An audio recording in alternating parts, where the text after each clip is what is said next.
All right, so all the stuff that you saw me just lay out that Fox News cannot stand being talked about, we're seeing happen in real time in Florida. Okay, we're seeing happen in real time in Florida. It's happening right now, folks. And Ron DeSantis, the governor of Florida, he is the one who is really leading that effort. He just signed into law a bill that makes it clear no money can be spent on diversity, equity, inclusion in Florida. It changes how race is being taught in the Florida classrooms. You see the anti-gay bills, you see all the different things that are happening there. And so he wants to, and he's doing all of this because he wants to create the blueprint to say, this is what we're doing in Florida and what I want to do around the rest of the country. That's one of the reasons why he's now barnstorming. In fact, he is so shameless, and the Republicans are there, they actually even passed a bill shielding his travel records so the people in Florida who are paying for it won't see where he's traveling. Nikki, she heads the Florida Democratic Party and is the one who is there to counter him and fight him there. And Nikki, glad to have you in studio here in D.C. Okay, so first of all, before we went on, you said today there was an event at the White House, and President Biden talked about? Yep, white nationalism. I mean, we were there today. It's Jewish Heritage Month. And so there was a big reception at the White House today, and it came up, it was part of his speech about how we all have to stick together and combat hatred. Because if you're going after, you know, those that are black in our United States, or immigrants and Jews, he's coming after all of us. So for Harris Faulkner at Fox News, who said Biden doesn't bring these things up in front of white people. Well, there was no one, we were all white in the room. like literally, that was the whole deal. Oh, you know, he won't say these things in front of white people. And I'm kind of like, he kind of has. But again, it shows you, again, what the strategy is. And I keep trying to tell everybody, Trump's whole deal was to stoke white fear. That's what, and you saw an increase in those folks, how rabid they've gotten, and that's their blueprint. That's what DeSantis is doing. That's what Abbott is doing, and they now realize, oh, there no longer is a penalty, so we can now just say all kind of crazy stuff and do crazy stuff because there's an appetite now for the audience, and conservative media is going to give us cover. That's correct. And not only conservative media is giving them cover, the courts are now giving them cover. So as we're sitting here, and know this too, that this legislative session, he got an extra $16 million for legal defense bills. And the Republicans are saying, well, Democrats, stop suing us. I was like, well, stop stepping on my constitutional rights. But that's what's happening, is that now he's stacked the courts, and all these states have stacked the courts. So even if we are finding there are unconstitutionality issues here, who's coming to our aid? Back to the basics of voting. That is the only way that we're going to get back democracy here. And the thing here is that, because I'm always talking about how you connect the dots. Again, supermajority in Florida. So Republicans, they don't have to listen to Democrats. The same thing in a number of these southern states. And so there's so many Democrats who keep being fixated on national elections, not realizing there's tremendous amount of the power in the states, and in many ways, they've said, okay, y'all can do whatever y'all want in D.C. We're gonna unleash our power. Florida, Georgia, Mississippi, Alabama, North Carolina. Now with one Democrat flipping, they now have a supermajority in North Carolina. I think they're voting as we speak to override the governor's abortion veto. South Carolina. And we could go on and on. In fact, the only reason South Carolina didn't pass that abortion bill because you actually had some Republican women who stood up and said, "Hey, this has gone too damn far." But we're seeing this. They are wielding their power. Correct. They're wielding their power, and they're doing everything with their power to make sure they stay in power. Yep. So everything to suppress votes. I mean, look what happened last year. DeSantis arrested 20 individuals that were returning citizens right before the election. Yep. So what do you think happened? Everybody who was a returning citizen, who we've all worked so hard to get back onto the rolls, get back into society, all stayed home on the field. It was a chilling effect. Correct. Because they were so pissed off with what Desmond and Sheena Mead and others did with the Florida Rights Restoration Coalition, and they are afraid those 1.4 million people are going to vote against them, which is why they then went back in and changed the rules by saying, oh, no, you got to pay all your fines and everything off before you can actually get your right to vote. And in those cases, charges all got tossed. All of them. All of them got tossed. But they keep now going, and now they've got this power. So they're changing the voting laws. Now they're changing all this stuff with education. And so they're doing everything. And look at the gerrymandering of the districts. First time in history, DeSantis writes the maps and draws the congressional maps. And you know when he announced? He literally blew off his own party. No, I'm going to do it. I'm going to do it. And you know when he announced them? He announced and launched it on Martin Luther King Day. Why did he do that? To go after the Voting Rights Act. This has been their plan, right. Trying to dismantle the minority access districts, took Al Lawson out of his seat, and now we're still in the courts. This is what they do. So now that they have power, they want to make sure they do everything in their power to keep it. So I had a meeting yesterday, and we were talking about preparing for 2024. And the thing that I have said to Democrats, to progressives, to all the people who are trying to oppose what we're seeing, I said, folks, you can't be waiting for May of 2024. You can't be waiting for January. I said, there should be right now massive voter education. Explain to people, one, what the opposition is doing, two, what Democrats have accomplished, three, what they plan to accomplish, and laying the stakes out, what will happen. This is what America will look like, or what the state will look like if these folks continue to do more. We saw how they silenced the folks in Tennessee. They silenced the transgender elected official in Montana. They silenced the non-binary woman in Oklahoma. They're using their power to say, you can't even talk. And you know what the crazy part is? They're doing it under the church. They're doing it all under religion. And that so many of the speeches that I've heard, God told me to do this. This is all about God. You know, I believe in a God that, you know, wants equality, justice, you know, making sure that you're respecting one another. But this is their game plan. It is to shut out everybody who is in opposition. That is not what democracy is about, and that's not how this country was built. This country was built on giving everybody an opportunity, and truthfully, that's not how it started. But that's how we are every single day trying to make this a more perfect union. And yes, we've got to be starting now, talking to everybody in our state, in our country, of what is happening on the ground and the impact of these elections. And you're right, local elections, state elections are much more impactful than what's happening in Congress. So how are you trying to reach that disaffected voter, trying to reach that independent white voter, trying to reach that disaffected black voter, because Florida is a perfect example of how those things have disintegrated. What used to be a blue state then became a purple state, now very much is a red state. And so the people have simply said, I mean, they just totally checked out. Yeah, I mean, it's going back onto the ground. I mean, that is something that you always have to do. That knocking on doors and being able to have that one-on-one conversation is really what is so essential here. And unfortunately, the Democratic Party in Florida didn't do that for the last couple of election cycles. And so now we're having to play catch-up, that all of the narrative, Ron DeSantis has taken all the oxygen out of the room in Florida.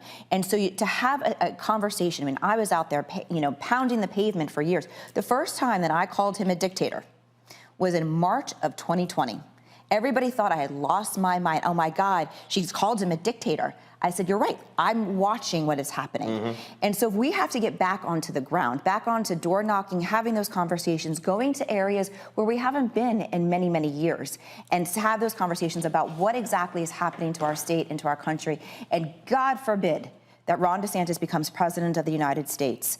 You and I are going to end up in jail somewhere because he's going to use the power of the police to do something to take away our rights. And I don't think people say, oh, that's hyperbole. No, it is abundantly clear what their strategy is. Hold tight 1 second. We come back. We're going to bring our panel. They got their questions. They can ask Nikki as well. Again, folks, I'm telling y'all, understand they are executing their game plan. And if you think what is happening in Florida, in Texas, and Mississippi, in these places, they're just one-offs, then you must be in a coma. Folks, be sure to support us in what we do. Download the Black Star Network app, Apple phone, Android phone, Apple TV, Android TV, Roku, Amazon Fire TV, Xbox One, Samsung Smart TV.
All right, folks, welcome back. Roland Martin Unfiltered. We're talking with Nikki Fried. She, of course, leads the Florida Democratic Party.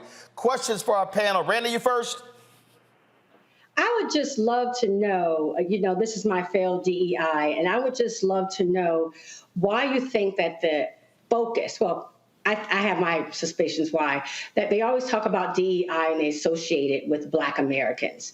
And it seems as if people are comfortable with us losing programs when it comes to Black Americans. And why is there not more just information out there that it affects everything? It affects women's rights, it affects gay rights, it affects, immigration, it affects, Jewish rights. And because it seems that way we could have much more of an impact and that people would, fight back against the things that DeSantis is doing. And you're absolutely correct. And we do talk about that because you're right, that the DEI aspects of our college education and even just in the classrooms, it impacts everybody. As somebody of the Jewish faith, Jewish studies were on the chopping block too. Same thing with Asian studies. And we now have a second Black female student body president at the University of Florida. And I am scared to death for her that she's going to try to spend money on Pride Student Union, Black History Month, Jewish Awareness Month, name the organization, and the general counsel from the University of Florida is going to tell her, no, you can't do that. And so it's going to be incumbent upon us who are talking about these issues to make sure, as we've always done, building the wide coalitions to make sure everything, it's like kind of that same poem that we all have been hearing for our entire lifetimes. First they came for the socialists, but I wasn't a socialist, and you keep going on and on. People need to realize that we're not just talking about Black America, we're talking about every marginalized community that doesn't have a seat at the table. Thank you. I'm hoping to see more of that because I think that's how we will impact and have some power when it comes to upcoming elections. Absolutely. Mustafa. Yeah. Well, Nikki, thank you for your work in Florida and beyond. They say Ron DeSantis is actually operating from a 1960s segregationist playbook. Do you feel that there's truth in that statement? I do. And not just 1960s, playbook on that, but I'm going back to even 1960s in Cuba. I mean, he's doing everything possible to take people's rights, to separate out our country, to divide our state. And yes, every opportunity that he has to divide us on racial lines, he does so. And then he tries to hide behind, he brings, one or two Black families to the State of the Union address and say, look, I've got Black friends. This is a scary time in Florida and a scary time across the country to think that somebody like this could get anywhere close to the White House. Toran.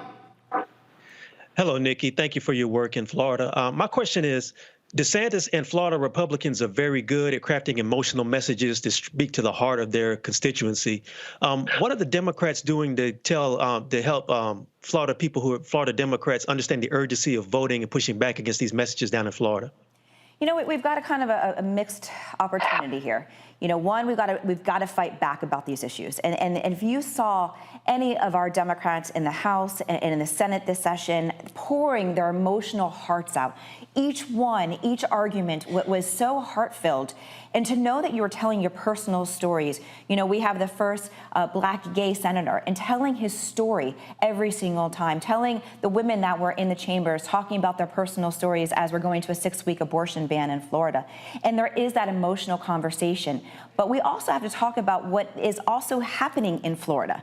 We have the largest teacher shortage in the entire nation, a property crisis. People can't afford their insurance. People can't afford their mortgages. They can't afford their rent. They can't afford their housing. We've got students that are leaving our state because they don't want to be in any of our higher ed systems.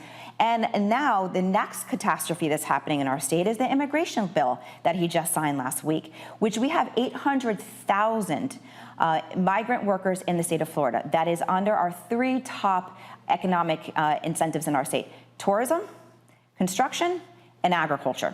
So I can't wait talking about Black fear, that you're talking about, all the people of color have taken all of our jobs. Well, great, Florida. Now you're going to have about 800,000 jobs. Can't wait to see the lines of the Republicans coming to take those jobs. It's not going to happen. So part of the story that we have to be telling in Florida is, yes, to be combating all of the insanity and the culture wars, but then hitting them also in the pocketbooks, because the people of our state are hurting today financially. Well, I think that's where, again, when you start talking about voters, and what I explain to people all the time is when you talk about Republicans, you have, obviously, you got the hardcore Donald Trump MAGA people. It does not matter. They don't believe, they believe nothing if it doesn't come out of his mouth. So you're dealing with that. But then you have those Republicans who are national security Republicans that vote for anything with the military. Then you have the law enforcement Republicans. Then you have the tax Republicans. Then you got the evangelicals and the culture warriors. I still fundamentally believe, and even when you look at these polling right now, people talk about, oh, how low Biden is polling. First of all, Biden's polling is low also because a lot of people are looking at his age. And the bottom line is, well, I keep telling people, you could get caught up in all of the silly stuff, but if they actually stop and look at the laws that are being passed, I mean, in my native Texas, they literally are trying to strip any early voting location off of college campuses, 8,000 or more. Texas A&M is a conservative university. Brazos County removed the early voting location from that campus. And I've been saying to all these white students, don't think voter suppression is about black people and Latino people. They coming after you too. And so I think that a lot of people, again, don't really understand that the dry run is happening in all of these states. What you're seeing, the bills being passed in Florida and Texas and other places, they absolutely want to nationalize. Absolutely. And I don't know if you saw, but he just signed a piece of legislation this week that a doctor, a health insurance company, and a hospital can deny coverage if they do not personally agree with you, like have their own personal beliefs. So again, as somebody from the Jewish faith, if I went into a doctor's office and they were a white nationalist, they may not serve me. They may not actually give me health care. This is what's happening. This is real life. People are going to have prevented of getting now access to even health care. And this is their playbook. And this is why they're going after higher ed. Because what has higher education been doing for 100 years? Creating Democrats, educated Democrats. Yeah, because once people actually start reading and get educated, they go, oh, you know what? They're idiots. Correct. And that's why they hate the college-educated folk. But the last point, though, this is also, though, where you have to have these, and I will say, these white Democratic consultants who stop thinking that's the only voters to go after. Because part of the problem is they keep telling these candidates, ignore those folks with high school diplomas or who didn't finish. Let's only talk to the suburbs, only college-educated. No, that's how you lose. That's correct. And that's how I won in 2018 as Commissioner of Agriculture, is that we knew we had to turn out the blue, but we went to the red counties. And we went to the red counties into rural areas and talked to those so that we lost by less in those areas. Right. It has to be a full equation that you have to... Lose 65-35, 60-40, not 80-20. Correct. And you got to talk to everybody. Because you don't know that you can't put people into boxes anymore, because some people are single issues. And right now, the Republican Party, and I confess this, my dad is a diehard Republican. The conversation when I took over as party chair, and oh, by the way, Dad, I got arrested for causing good trouble on abortion, that was an interesting conversation. But the Republican Party that I heard about growing up was about small government, less taxes, free market, home rule. That's not today. Oh, that's all gone. That's all gone. And so there are even those true conservative Republicans who understand this is not my party anymore. And we just, as the Democrats, need to make sure that our umbrella is large enough that we are capturing and those Republicans as well. All right. Nikki, good luck. You got a tall task on your hands down there in Florida. I do, but I feel energized, and I feel that we have the wind under us, that we're going to make some headway. All right. Keep causing good trouble. Always. All right, folks.